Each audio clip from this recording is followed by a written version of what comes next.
மனம் கவர்ந்த பாடல்கள் அடங்கிய கீபேட் கார்வா மொபைல்.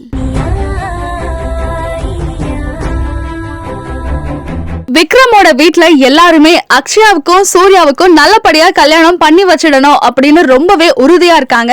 ஆனா இது இனியாவோட தலைமையில நடக்கிறதால அமுதவல்லிக்கு சுத்தமா பிடிக்கல. ஏதாவது ஒரு ப்ராப்ளம் பண்ணி இந்த கல்யாணத்தை தடை பண்ணி நிறுத்தணும் அப்படின்னு பிளான் பண்ணிக்கிட்டு இருக்காங்க.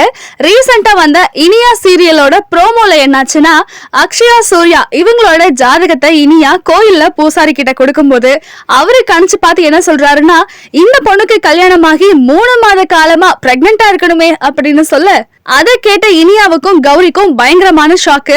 ஆனா பாக்குற நமக்கு தான் தெரியும், என்னடா இது இவரு ரொம்பவே கரெக்டா சொல்றாரே அப்படின்னு. இல்ல அவ இப்பதான் படிச்சுக்கிட்டு இருக்கா அப்படிங்கிற மாதிரி சமாளிக்கிறாங்க கௌரி. அடுத்ததா இன்னொரு பக்கம் விக்ரம் ட்ரீட்மெண்ட்டுக்காக வந்திருக்க அதே ஹாஸ்பிட்டலுக்கு திரும்பவும் விக்ரமோட இந்த நிலைமைக்கு காரணமானவர் கூட இருந்த அந்த பொண்ணு வந்திருக்காங்க. 2 பேரும் மீட் பண்ணிக்கிட்டாங்களா? விக்ரமுக்கும் அந்த அரசியல்வாதி பையனுக்கும் பிரச்சனை இன்னும் அதிகமாச்சா?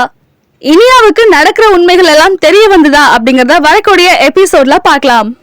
ஜாதகம் பொண்ணு பேரு அக்ஷயா. சூர்யா கல்யாணம் ஆகி குழந்தை உருவாகி இருக்கணுமே.